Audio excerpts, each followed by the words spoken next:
Welcome to the Football Show on PLZ Soccer's YouTube channel. I'm Peter Martin. Alan Ruff and Tam McManus are here with me as we look ahead to the weekend's Scottish Premiership fixtures and discuss all the breaking news and some topics that you might want to comment on. If you want to join the football family, you can hit the subscribe button on our YouTube channel, and over and above that, if you get a chance, download the app and you'll get all that breaking news at your fingertips. So we'll also have the news. We'll hear from managers and players as well. As far as this weekend, this is what you've got to look forward to in the Scottish Premiership. Here are the fixtures on offer. Aberdeen against St Johnstone, Celtic take on Hibs, Dundee United, Kilmarnock, Hearts against Dundee, St Mirren against Motherwell, and Ross County against Rangers. So first and foremost, congratulations to Brendan Rodgers. He is the manager of the month for November with 3 wins in that month.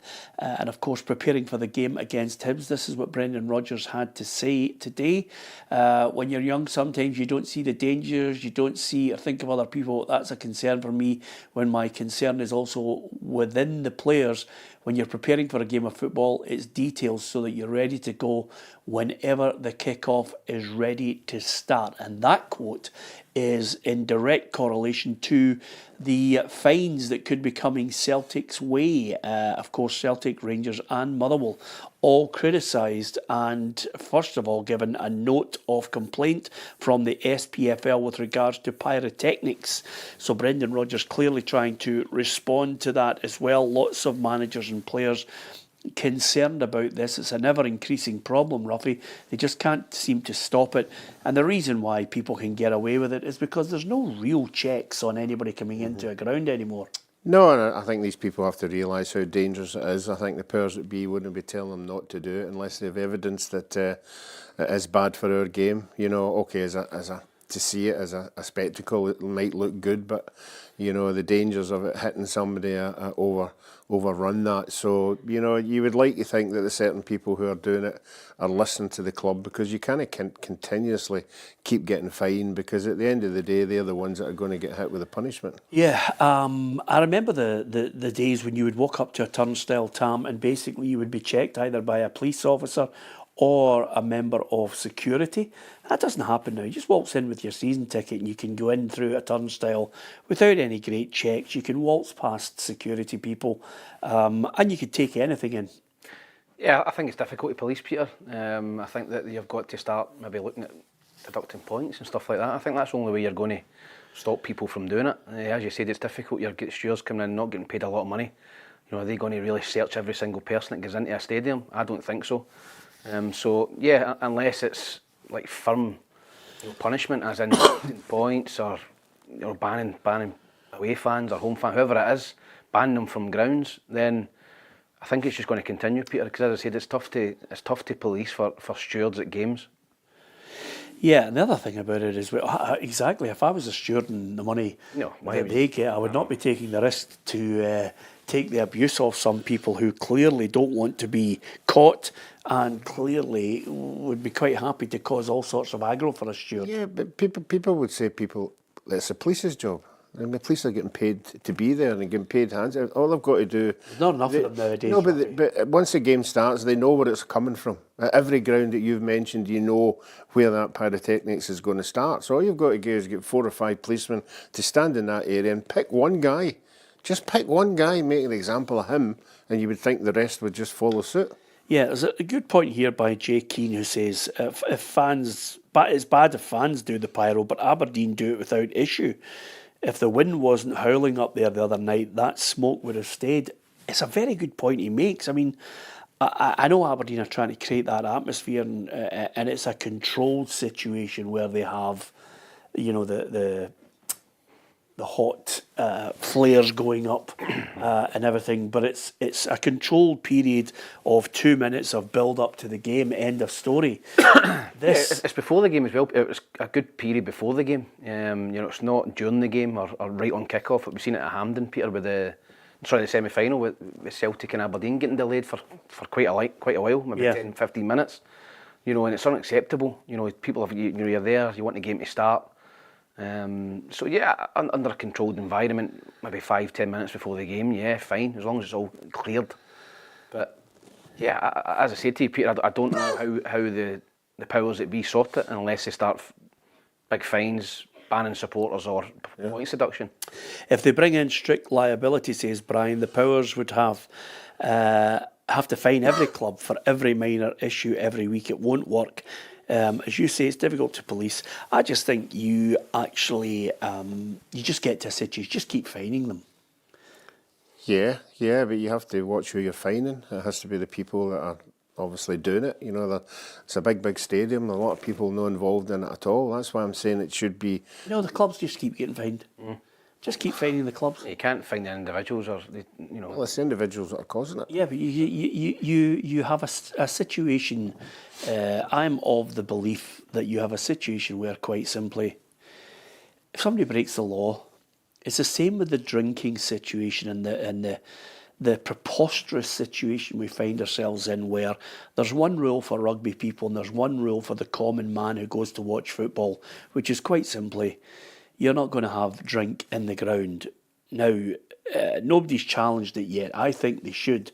Quite simply, if you go into a ground and you drink to excess and you break the law, you should get arrested. End of story.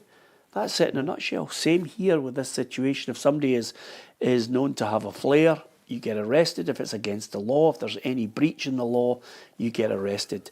The clubs have a responsibility to try and police it as well. But by the way, it could get out of hand. There used to be a huge police presence at matches, but quite simply, you have to pay for those police officers now. Most clubs would be bankrupt trying to increase the police at games, Ruffy. Yeah.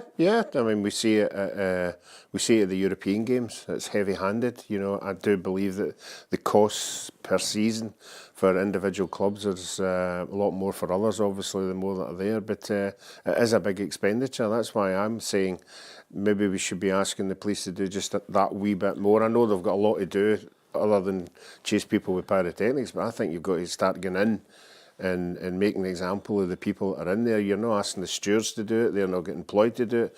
The police are trained to do it. And I'm not talking about getting in and taking 5 and 6 and 10. I'm thinking about taking 2 and 3 and just saying, right, you 3 are going to be made an example to, and hopefully your mates sitting around about you are going to take heed. Yeah, good luck with that, Ruffy. I mean, you're talking about trying. It's the only thing you're going to stop it is if you punish people. Can you imagine? And then the other 10 or 15 guys start scrapping because the rest of Can you imagine the game sergeant turn around and saying, right, by the way, you 3, get into that Green Brigade end and take 3 out. Take 3. On you go, take 3 out. Aye, fire away. And by the way, take Ruffy with you because he seems to know what he's doing. Yeah, use peace. Anyway, Celtic versus Hibs. Celtic, I think the general consensus, and in fact, not just here on the football show, but certainly gathering pace right across the media, is the league is effectively over with Celtic. Will not concede it. The long way to go, but certainly they're in a box seat that they look as if their lead is something that, you know, nobody's going to catch them. Is it just the battle for second place? Well, we're about to find out on a regular basis because obviously Celtic against Hibs at home. Can Hibs somehow produce a little shock? We sent Cara out there to talk to David Gray in Trinent. After an emphatic 3-0 win last weekend against Motherwell, Hibs will be looking to carry their momentum into the weekend, but they face a formidable task in Celtic. And Hibs boss David Gray wants his side to attack the game with the belief that they can go and get a result. You talk about pressure and expectation. I think Celtic will be the team that are expected to go and win, so they have to deal with that. We just have to look at ourselves and build on what we've done at the weekend, take the confidence from that, and go and believe you can get a result. It's a real difficult place to go. The players have already been there. Great side, top players, top coach. So listen, it's a daunting task. We know that, but it's certainly one that if you believe you can go and get something, why can it not be us? David Gray also stressed that he wants his players to embrace the challenge of playing against Champions League level opposition, and for those in his squad that want to reach that level, this is the best place to show that they can do it.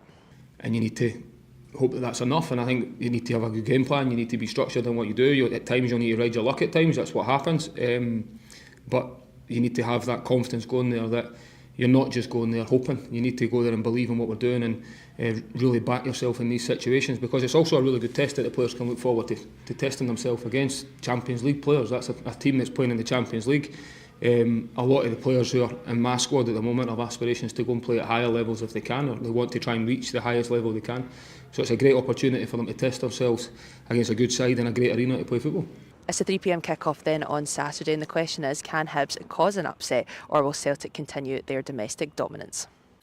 Well, thanks to Cara. I don't envy them, to be honest with you, your mob, because quite simply, they're going to have to get in there and do something that very few sides. I'm trying to think of the sides that have come up against Celtic at Celtic Park and come out with great credit. Falkirk springs to mind, I think. Aberdeen. That's about it, really. Yeah, I think it's just a very difficult task as a manager to go and pick your wits up against a Celtic team at the minute. It's not just the starting 11, it's the guys on the bench. We've seen it the other night, we've seen it against Ross County, he made 6 or 7 changes. You know, the squad, the team's not weakened at all. The 5 substitute rule, which I personally think should be done away with now, helps the bigger squads. I think Celtic can change half their team basically, you know, can make 5 subs. I think that helps the bigger clubs, bigger squads as well. Celtic are playing with so much confidence at the minute.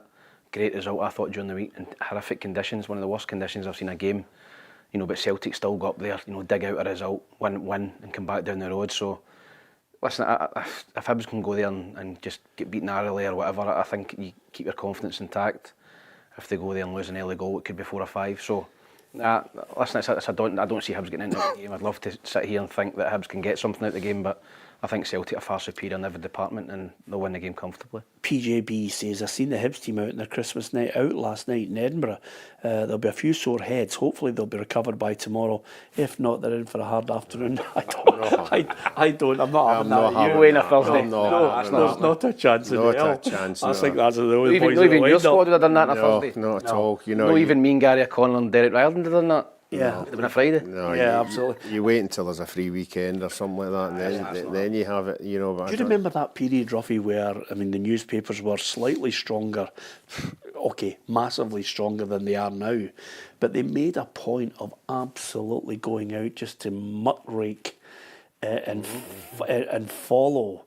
You know, teams going out for their Christmas nights out, just so there was a story. With Celtic doing Newcastle. Well, Celtic was Newcastle, but they would follow teams. Yeah, you would send not a well-known reporter, but a reporter to be in a club or in a bar, just to be there. I mean, I don't think. Did they do that in your day, Ruffy? Yeah, I don't think so. No.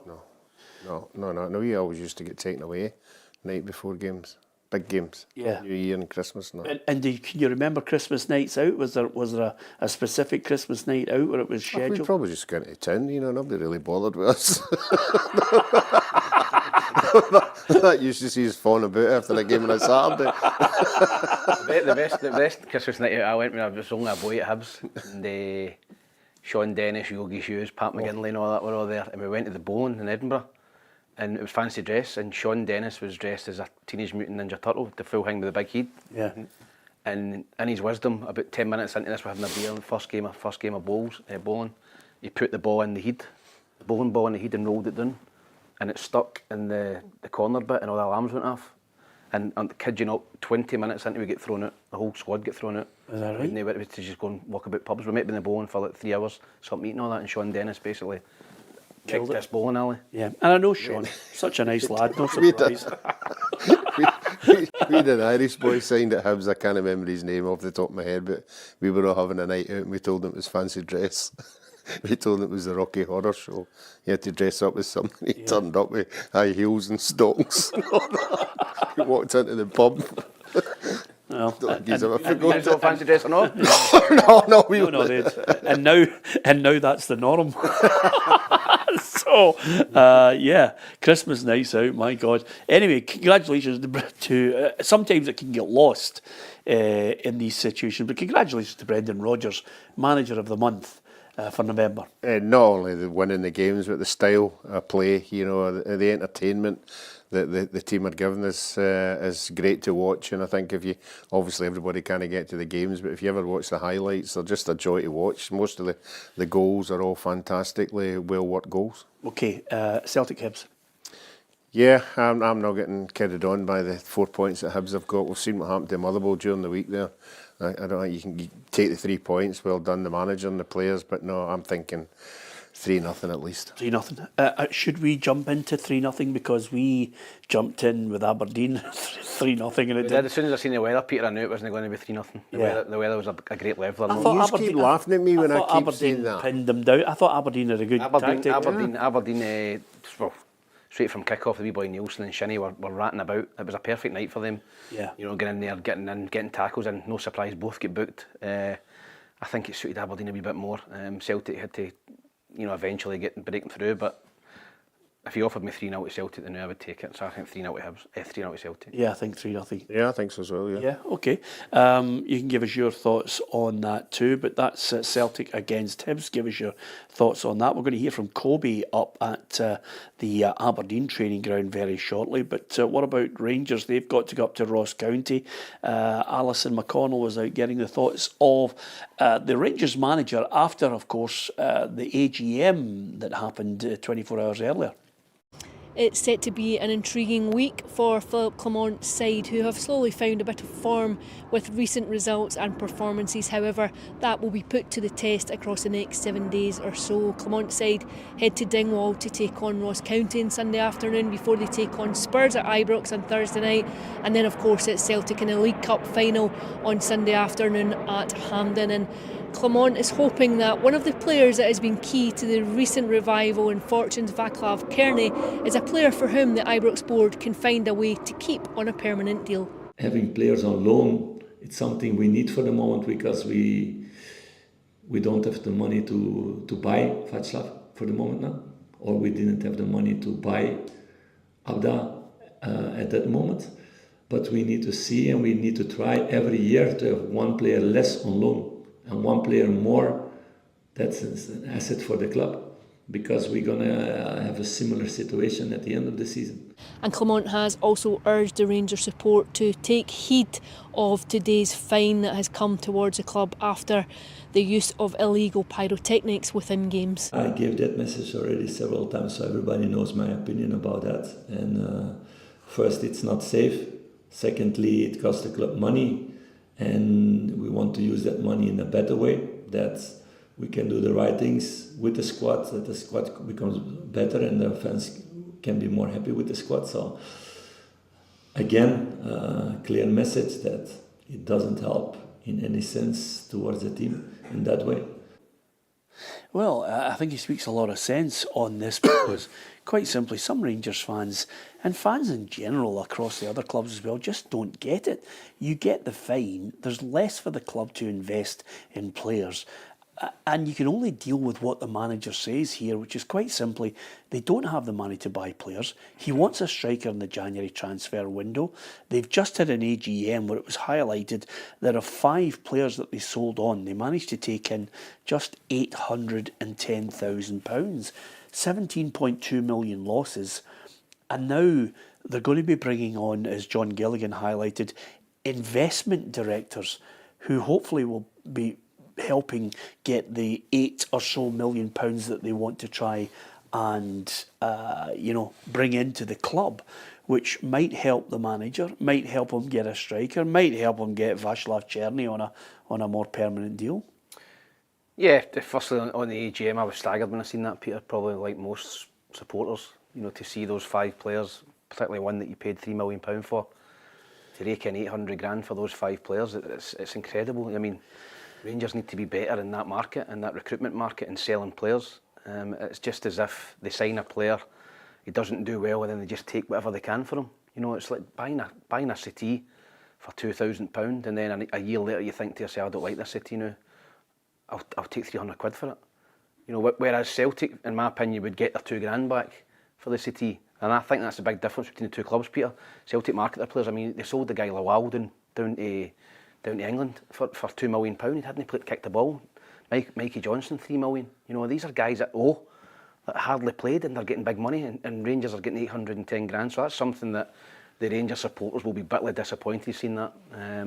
They know that investment is needed in the club. They know that probably new board members are needed with deeper pockets to try and help the club move forward. And he's right. They've not got the money to buy guys like like Czerny, who's been excellent, I think. So they've got to find money from somewhere, but in the transfer market, Peter, they've got to be far better than that, because if they keep doing that, it's just going to be a never-ending circle of buying high and selling low. It just doesn't work in any business. Interestingly enough, Ruffy, I don't know about you, but probably down to our upbringing, if we bought a settee for £2,000, we would hold on to that settee until we could hand it down to our brothers and sisters. I don't know about Bonzo here. Let's just sell it for 300. You know what I mean? But like it's like Rangers just think I don't want it now. We'll just take anything for it. You know, just to get the money in. I just never had. Well, I think the problem that John Gilligan mentioned, and this is the key to it all, is that mistakes were made. John's the first to admit, the recruitment policy was woeful. The decisions that were made were not right. There was a whole collective of decisions, whether it be board members brought on, James Bisgrove, you name it, decisions on transfer policy, holding on to players too long when they could have actually got quite a few million for them. John Gilligan didn't mince his words at that AGM. He just basically said, this is exactly what's happened. I mean, Alistair Johnston saying that maybe Patrick Stewart, when he arrives after the cup final, his first immediate job might be to try and build links, Rangers, with other clubs across Europe, and try and build a relationship, club partnerships, which might open up doors to exchanging players. Well, it seems to be the new thing, the new phase just now, with certain clubs, is to tie themselves in with a bigger club or another club, But again, I think the Rangers supporters and Celtic supporters would rather do it by themselves, be very well organised, that the people in charge know what they're doing. Unfortunately for Rangers, we know it's been bad management with the structure of the players, coming in and getting sold on. And the reason that these 5 people had to go was they had to get the wages cut. You're talking, they 5 players must have been, $100,000 a week? Yeah. Saved. That's a lot of money. That's nearly $4 million a year. So they're going in the right direction. They've identified players who are on far too much money and not needed to the club. And I think the Rangers manager said that he just wants players who want to be at the club for 2 or 3 or 4 years. And that's the way ahead. And I think that's what he's trying to do. Yeah, it's a difficult one, and Rangers head up to Ross County after what was an impressive performance against Kilmarnock. If Rangers fans at times have longed for a night where they can cheer goals, be entertained, I thought it was 6 going on 10 against Killie the other night there. Yeah, I think the Rangers supporters will be delighted. It's been a long time coming, going and really putting somebody at the sword, scoring 5 or 6. I know they've done it earlier in the season at Hampden against Ross County, but nobody really seen that coming the other night. Kilmarnock, are usually stuffy under Derek McInnes, usually cause Rangers problems, particularly at home. But, I think that Rangers have been cut by, Danilo coming in and scoring. Agamani's come in and scored, and Dessers coming off the bench getting a couple of goals. Czerny. So they fired on the night. The 3 or 4 strikers, forward players, all fired on the night, and that was the difference between scoring 1 or 2 than scoring 6. So, listen, goals breed confidence. I'm sure every player that played the other night will be high as a kite going into this game at Dingwall. They've scored 6 goals, are getting a lot of praise from the manager. The supporters go off, standing ovation, really, really happy with what they've seen. So, yeah, this could be the turning point for Rangers. As I said, we'll find out. Is it Sunday they play against Ross County? We'll find out then. It's a tough game, but if Rangers go up there and put another 2 or 3 by them, you maybe think, maybe they're turning the corner in terms of starting to score goals again. Well, interestingly enough, before we talk about Aberdeen, now the main focus of everybody's attention seems to be, the battle for second is on now. Yeah, it is on, but obviously Rangers are now starting to score goals. They have been creating chances in other games but not taking them. They took them the other night. He keeps saying, and I have to agree with what he was saying, no judge me when I get some of my players back. He's now got 3 or 4 black that are playing, Hadji. Danilo, is it? And Danilo, they've got them back, so everything he's said to the Rangers supporters are, hang on in there, I'll get it right eventually, but the big one, as we keep saying, is the Celtic game, and nobody will judge them until after that game, and they're going in the right direction. I thought they were really impressive the other night there. Some of the goals were absolutely fantastic. But the Rangers have always proved that when they're on the front foot and they're winning, they've got quality players. It's when things aren't going well, you know, when things are a wee bit, you know, 1-0 and the nerves start setting in, but can't complain with the weekend performance. They probably wanted maybe another home game on the back of that one, because Ross County are going to be fighting for their lives up there, but I still think Rangers have got too much for them. Hadji back in the fold, good move. Raskin looks as if he could be, if he can steer clear of injury, another bonus for them. Cherny always looks the most dangerous Rangers player in there. And, you know, listen, the Dessers thing just becomes tedious. You know, he's not long-term really what Rangers are looking for as a goal scorer. No, he's not. And listen, I think he's fine coming off the bench when the game's won. The game was won. He came on and got himself a couple of goals. Don't think that'll kid anyone at Rangers that he's good enough. He came on and scored, good for him. But I think, you know, going forward, Danilo, Igamani, they'll be the guys that I think Philippe Clement will look to start games and start big games. And Dessers possibly coming off the bench if they need to score goals or the game's won. So, yeah, I think Rangers were really impressive the other night. It's the first time you could really see that in a while, that they've really went out there and battered somebody and scored 6 goals. So, I'd say they'll take great confidence into that. But you're right, I think Raskin has looked a different player. It's interesting that they dropped Barron the other night and they played Raskin. They've been playing both of them together, which has maybe, I think, led to a lack of creativity. I don't think you could maybe play 2 of them together, Raskin and Barron. I think they're pretty similar. And he played Raskin the other night and he dropped Barron. And I think they had a better balance the way they played with Igamani off the left and Danilo through the middle. So no, I think that they looked the part the other night. Okay, County, 2 wins in 10. And the other thing about County is their home form is way better than their away form. And if you look at them, they're 8th in the table, Ruffy. So I think they'll make it hard for Rangers early on. You know, again, we looked at the weather conditions in the Aberdeen Celtic game. Ross County will be praying or something like that at the weekend. No, it levels it out a wee bit, but I think the Rangers players in the high scoring 6 goals will go up there and feel quite confident they'll get at least 2, and I don't think Ross County will beat them. I think Rangers will eventually win 2-0. Yeah, 2-1 for me, Rangers. 2-1 Rangers. I think it'll be tight. Okay, are we, before we talk about Aberdeen, is this really the beginning of the end? Is it Rangers reeling them in and making second their own? I don't think. I think it's too early to say that, Peter. Obviously, both results during the week there, you would think Rangers will go and catch Aberdeen now, but I thought Aberdeen played pretty well during the week in tough conditions. I thought they'd done well. Rangers obviously win 6-0. I think the gap's 4 points now. So you would think over the course of a season, the strength and depth that Rangers have got in terms of budget and squad, that they would overhaul Aberdeen. But I don't think it's as clear cut as that. I think They've got a game in hand. Yeah, I think Aberdeen have had a real tough run of games, Peter. I think 3 away games and then Celtic at home. Now I think you look at, they've got probably an easier run of fixtures coming up. Starting at the weekend against St Johnstone at home, you'll be looking to take 3 points from that. So, yeah, I think Rangers are always going to be favourites for second place, but I don't think it's quite cut and dry yet.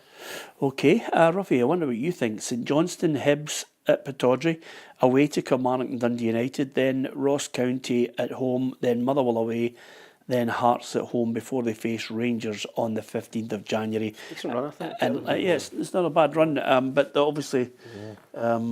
If they get back to the form of what they are in the beginning of the season, that's the kind of teams that we're beating quite comfortably. So, we keep, every time we talk about Aberdeen, we keep saying, we keep testing them, to bounce back or to keep a run going or whatever.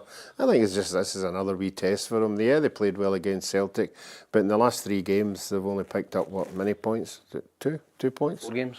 Aye, 2 points. So people will be saying, well, this is another wee test. I know it's St Johnstone and I know that you should be beating them, but they've got to come through it. And if they come through it, they'll think, right, that's us back on the rails again. Look at the fixtures we've got coming up. So on we go.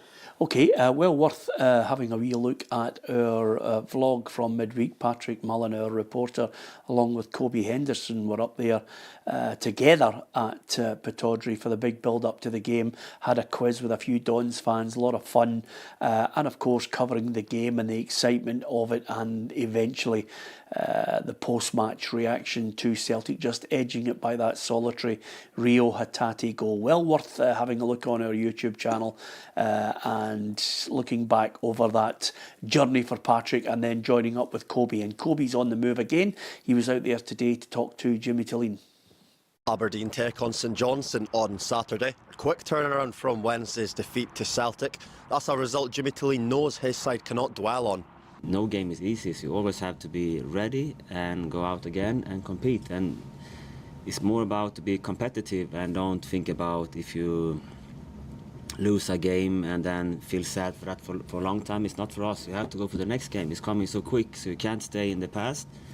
And you have to be ready for the next challenge and the 3 points to fight for.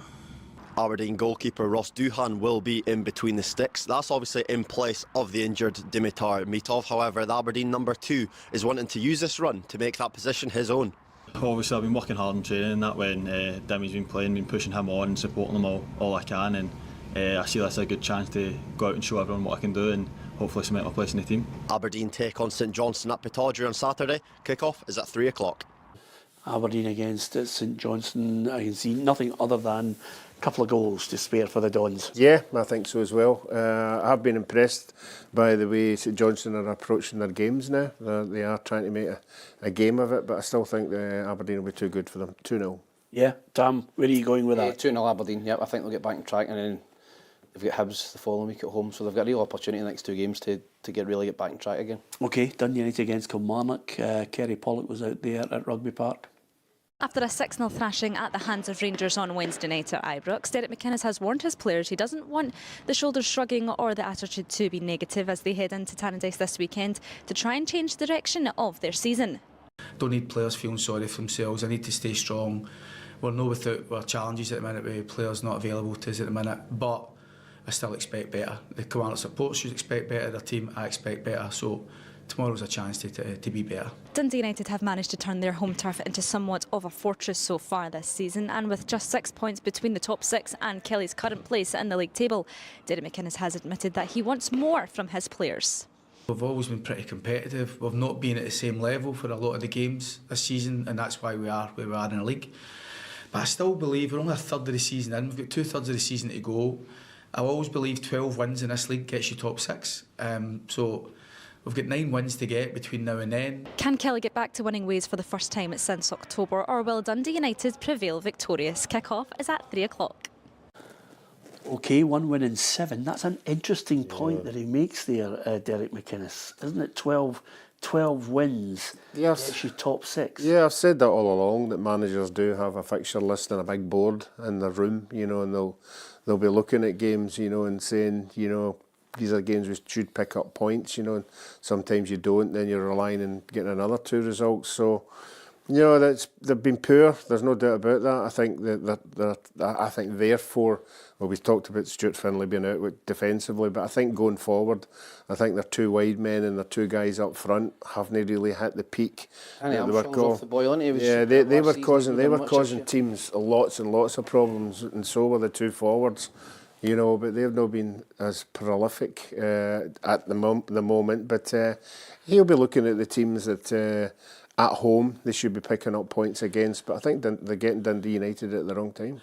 An interesting analysis from Derek there. It's very rare you hear a manager say that, because I looked at last season's table and quite simply Dundee got 10 wins and that got them top 6. 12 wins and you're in the top 6. Kelly last year managed 14 wins and they ended up 4th. Yeah, that's an interesting way of looking at it. I think a lot of managers do that. I think a lot of managers in England do that. They go by quarters. Yeah, a lot of managers do that in England. They think if you average 2 points a game, you get into the playoffs. A lot of teams do that in England. Say they play 36 games, maybe 72 points, gets you in the playoffs or gets you promoted.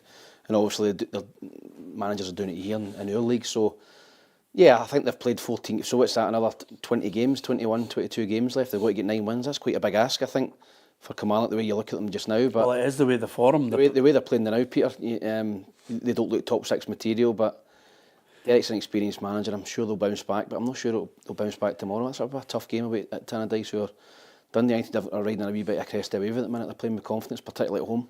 Yeah, I actually look and think to myself, Ruffy, that Dundee United will get the win there. I'm going to go a narrow 2-1 win. Yeah, I'm going to go for a win as well, but fortunately for me, I'll not be commenting that game because I've got too many players in our team that I can't pronounce, particularly the forwards. Yeah, and that's the only reason. Yeah, I think so, yeah. But I think one of these guys that I can't pronounce will score.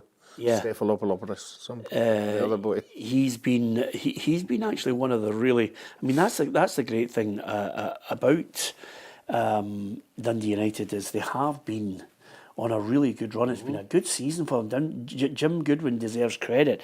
You know, if you think about him over the last 5 years and you look back at his managerial career and the pain that he's had along the way, I think a lot of United fans should be celebrating him. And he wasn't flavour of the month when he got them into the Premier League. No, he was. I think he's been under pressure most of his career at Dundee United, to be honest. I think when he first went in, Dundee United fans were going, this guy was murdered at Aberdeen, why are we getting him in? You know, particularly with pressure to get them back into the Premier League.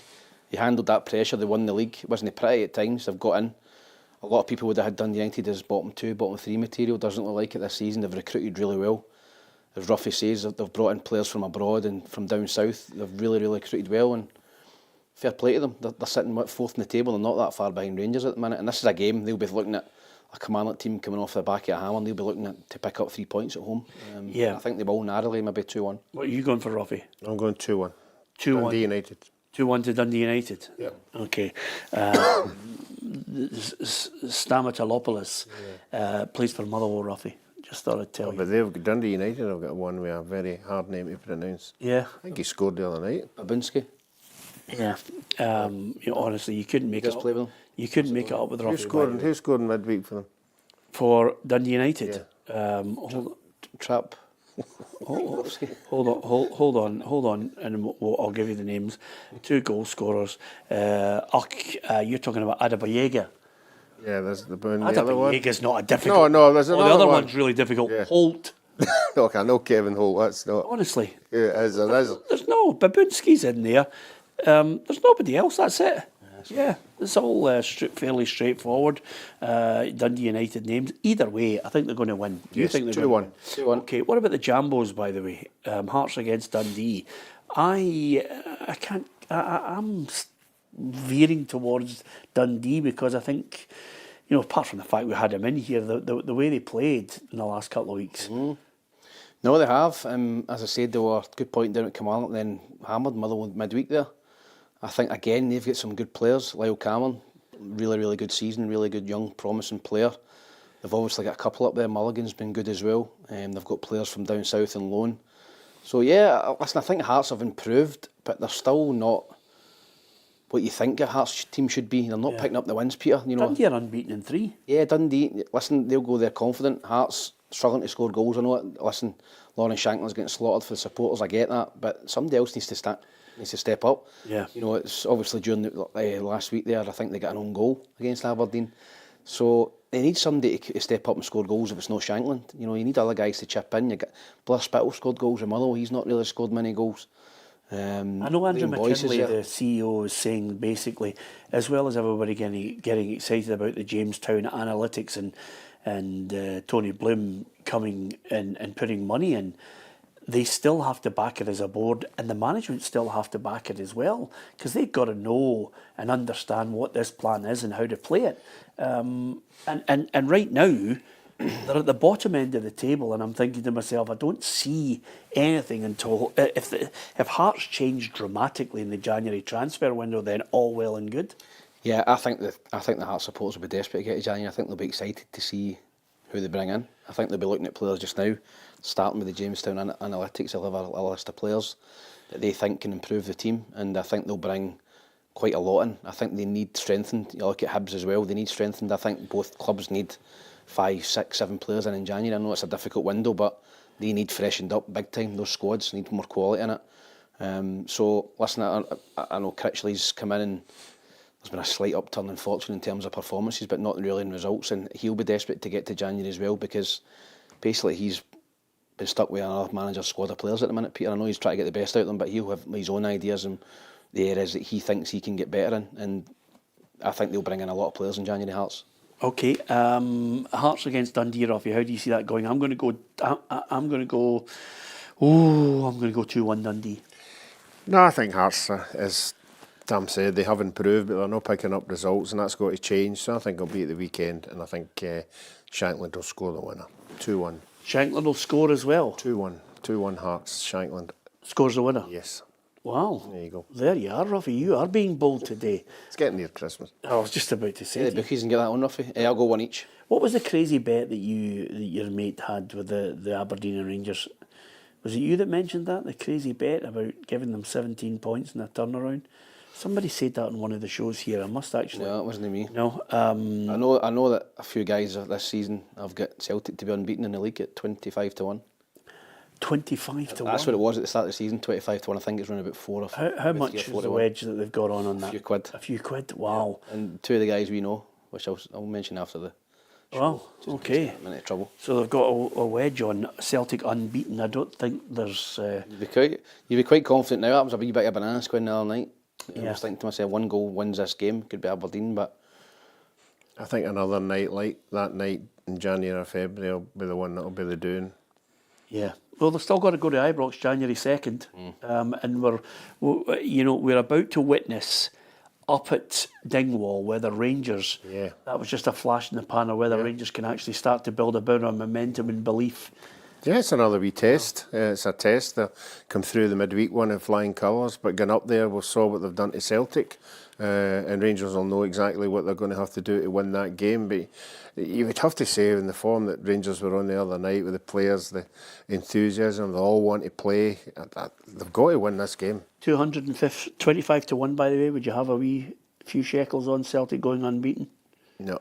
I'm happy if you're on at 25-1, but at the beginning, yeah. You think they think they'll slip up? I think they will get beat one game somewhere. Yeah. At the end of the season. Okay, I'm not so sure, Tam, are you? I don't think so. No, St Mirren against Motherwell. Now, St Mirren only one defeat in their last 5.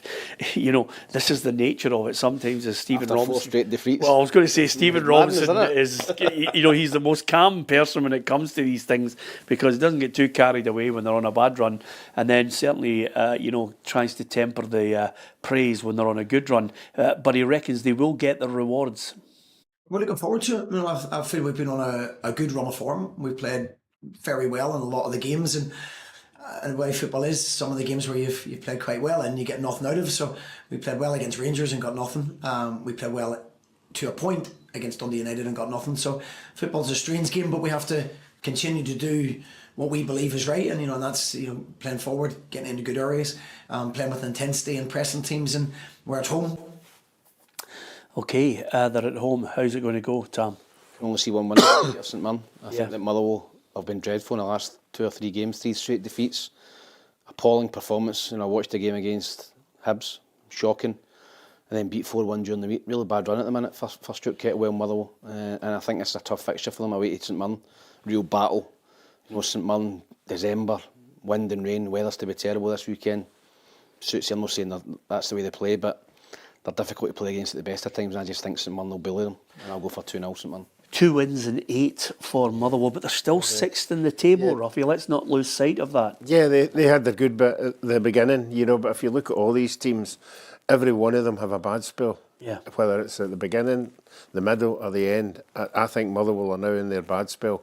Fortunately enough, they've got enough points in the beginning, but I think it depends how much they slide, and they need to get a win quick because they could find themselves near that bottom 4. Okay, I'm going to go St Mirren to win. So am I. I think St Mirren, I'm going to go St Mirren to win 2-0. Okay, listen, sometimes managers can be flavour of the month, and then all of a sudden, if it's not going according to plan, then people are calling for their heads. Ange Postecoglou under pressure at Tottenham?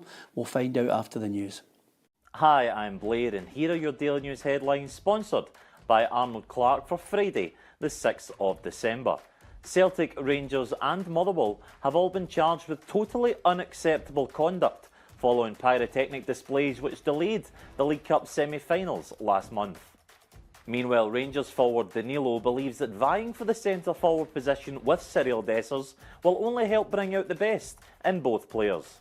I think that's the best that can come out from you.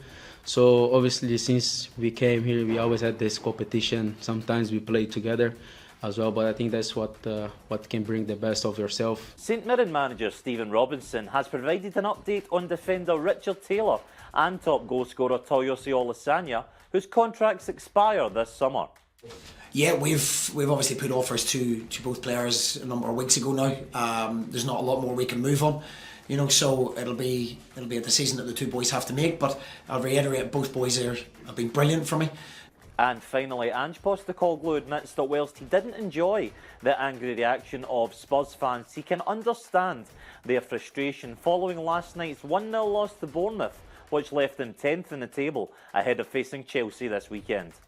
Didn't like what was being said, because I'm a human being, but you know, you've got to cop it, and I've been around long enough to know that when things don't go well, that you know, you've got to understand the frustration, the disappointment, and they're rightly disappointed tonight because, you know, again, we've let a game of football get away from us. Those are your Daily News headlines for Friday the 6th of December, sponsored by Arnold Clark. Thanks to Blair for the headlines, and suddenly the Ange ball and the love affair and the going down the tube station singing, oh, Ange Postecoglou, it's all gone for the Spurs fans now, eh? Yeah, it's the expectation. I'm sure he would be wishing he hadn't said, look, I always won a cup my second season, so that puts another wee bit added pressure on him. But as far as the cups are concerned, he's still there, but the league, I think they're expecting a wee bit more. But I just think the style of play that they play is entertaining, it's good to watch, but it doesn't work all the time. Yeah, there's something I don't mind managers, you know, saying at times, stick to your principles, this is the way you want to play, fine and well, but as Brendan Rodgers copped it for a fair bit of criticism with the Dortmund, you have to win games, and you as a manager are faced with the task, which is work out a way to win a game. And sometimes that goes against the grain of the way you want to play football, and Ange hasn't grasped that, I don't think. I don't think Ange will change. I think he's too old and too experienced now, too long in the tooth to change, Peter. I think that he... Are you falling out of love with him? No. I still think he's the best manager in the world. I love Ange Postecoglou. I think he's brilliant. They were rotten last night. I watched the game. They were crap. But I think you're talking about Spurs. They're still in the League Cup. They're still in the Europa League. They're 6 points off the top four. I mean, Spurs are not a top four team for me. They're not a top four team. Yeah. Should they be? No, I don't think they should. No, I think their top four should be Man City, Man United, Liverpool, Chelsea, Arsenal. I think I look at Aston Villa, Newcastle, Spurs. That's your next little group. They should be competing for maybe 10th to 6th. And I think Spurs are where they should be. And I think the expectations for Spurs, I don't know where they come from. The Spurs have been crap for 50 years. Yeah. They've not won it. When was the last time they won the league? When was the last time they won a cup? Well, 1961, I think, was the last time they won the league, and they won the league and cup in that year. Yeah, so I just don't get where they expect. I think it's similar to West Ham, Peter. I think they should be better, but there's no evidence of why they should be better. Yeah.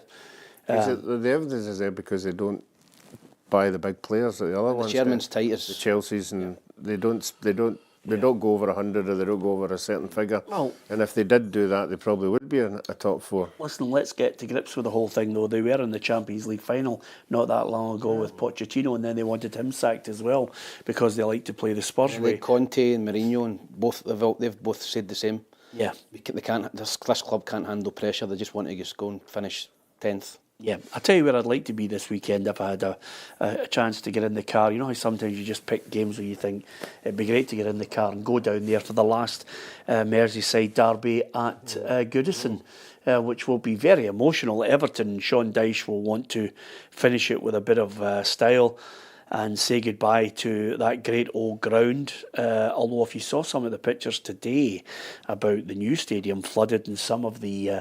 did you see the steps with the big gap in them? I'm thinking to myself, I don't know who's built that stadium, but they're in big crap if they can't get it sorted out. But here's Sean Dyche and Arne Slot. Explained it many times, you know, I haven't got the depth of knowledge of them games, so it's for the people, it's for the crowd. If we can win, it's for them, it's not for me. It's for me for my role, of course, and the points, but you get what I mean. I understand the depth of it, the history of it, and I've always made that clear. To be part of this game is already special, then to be part of the last one on Goodison Park makes it probably even more special. But yeah, it's only a nice experience if the result goes your way. So that is where we are focusing on most. That's the two of them and their take on it, Ruffy. I'm going to go for Liverpool to win this one 3-1. I didn't think it'd be anything next. Well, they certainly gave us a feast in midweek there. The 3H game was superb, and let Arsenal back in the door. As long as Salah's there, you know, there's goals going to be scored. But I think we all know how much importance it is in this game as a player. I used to share a room with Graham Sharp, and he used to tell me about the Everton days when they'd get one over their biggest rivals, and it's just like any big club, you know, when you get a win, you know, you just celebrate it. But the manager's right, it's all about the fans. And it's great that you were able to tell us the one or two stories that you and Sharpie talked about football when you were rooming together. That's absolutely what a memory. Memories. That's what it's all about in the games. Absolutely. Some good. You and Sharpie. Was he your pal? Was he your best pal at Scotland? We shared a room in Mexico for the 3 weeks. Yeah. Did you not share with Jim Lane? No, that was before. No, shared the room with Sharpie. I'm glad he's narrowed it down to Sharpie. Anyway, apart from anything else, though, when we went down to Everton, he was fantastic with us, wasn't he? What a setup! Yeah, what a setup! I mean, I don't think people realise how far behind, not Rangers and Celtic, but the other clubs are. The training facilities, the health centre, everything. Yeah. I think it was Stephen Athers said to us, he said, Alan, I could come in here and train for, say, 10 to 12, and I could still be here at 5 o'clock, people looking after me. You know, masseurs, massages, everything. It was just different lifestyle. Absolutely. Although Celtic and Rangers, I think. I'm saying Celtic and Rangers. Aberdeen have got a first class, training facility, and of course the care in the background as well now. And I would go as far as to say Hearts and Hibs have really, bridged that gap as well. Yeah, but what have the Romans done for us? Yeah, apart from that, you're absolutely right, Ruffy. I'm going for Liverpool to win 3-1. Ruffy? 2-0 Liverpool. Yeah, I'm going to go for 2 each. I think that Everton can go out on a bang. Yeah. Okay. YouTube. Okay. Of course, over and above that, there's all sorts of wild speculation about managers who could be coming in. Lopetegui under real pressure. Exactly, it is. You see the boy Gary O'Neill was getting after the Wolves fans. Yeah. He went over to Clapham and they told him to get to France as well. So he's another guy that's underpaid in there. Absolutely, and David Moyes been linked with all these jobs as well, apart from the West Ham job, because they've really, be careful what you wish for, folks. As simple as that. Just before we finish, by the way, Ruffy, I noticed that the FIFA Club World Cup has been announced, which, quite simply, the defending champions Man City will face Juventus next summer. This is a real problem, I think, and a real power struggle between UEFA's Champions League, what they want to do with the Club World Cup, then the World Cup. I understand where Rodgers coming from. There's too many fixtures and too many tournaments, and I think it's to the detriment of the top clubs. Some of these players must be burnt out. Yeah, and I think that one's over 2 months, isn't it? June and July. You know, that I think a lot of the clubs will want to play in it. You know, obviously, Messi's team's in it. You know, because they won a cup. Yep. And Boca Juniors. I don't know, it's just it's exciting for. I mean, maybe not for you, but I think it's exciting. All these clubs through all the different countries and playing in it. It's exciting. You know, it's something different, you know, and as long as they play their best players, I think that's the main thing. Are you buying into it? Yeah, I quite like something I like like that. it as well, Peter, because I agree. I like to see maybe a European team coming up against a Brazilian team or an Argentinian team, just to see the different styles. I'd like to see a Scottish team in it. It'd be great. Yep. You know, just to give us that interest in it. Then you start to really get... and as I said, you've got clubs from USA and maybe different places in South America. So no, I'm quite looking forward to it. Yeah, James says some players look knackered at the last Euros. James, I can't disagree with you on that. It's incredible the amount of time. And in fact, am I right in thinking Man City don't really get a day off their players? I think there are some clubs where they don't get a day off. They're just, got a lot. Playing 50, 60 games. I know it was okay back in Ruffy's day and whatever, but I think now the intensity that people play it and train. Just before we go, here's the latest. If you were giving me $300,000 a week, I'd come in 8 days. Absolutely. Can I just say something to you, Ruffy? If I had £300,000 disposable income, I'd phone you from somewhere else to avoid running into you over the 7 or 8 days.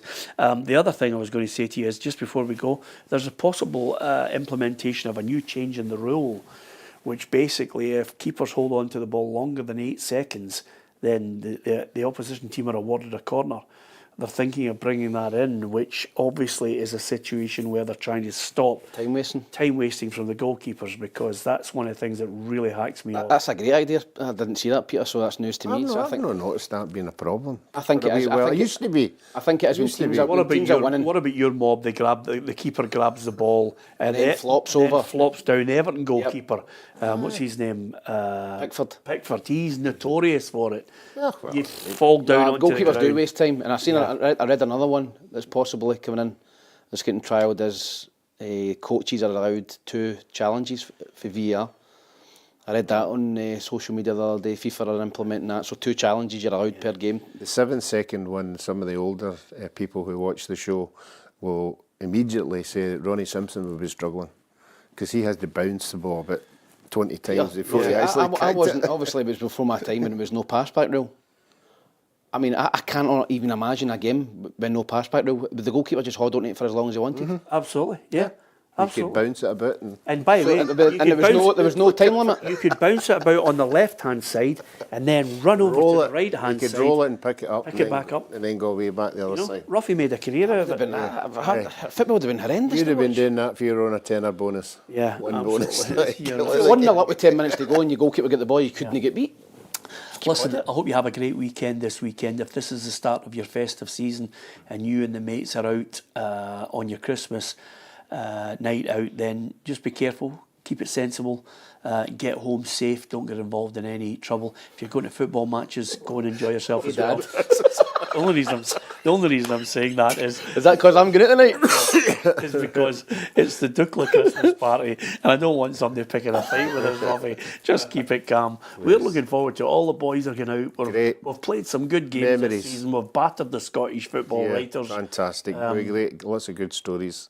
Be great. Brilliant. Especially with KB there. Yeah. Wee KB's there. Brilliant. It's going to be a great night out. And strangely enough, the boys have decided to book a table at one of these, the ones where the work, everybody books a table for a big night at a hotel. I'm surprised you're in with all the peasants. To be fair, it used to be private rooms and all that. Yeah, it used to be, didn't it? But not now. You get fed up looking at each other. We're in among the maddies. It's going to be great. Enjoy your weekend. If you're going to a football match, well, as we always say, get out there, support Scottish football, get out to a football match and support your team. Preferably not with pyrotechnics. Just sing along and enjoy the game, and then we will be back on Monday to discuss the outcome of the fixtures on Saturday and Sunday. From Ruffy, from Tam, from myself, Peter Martin, thanks for listening and watching.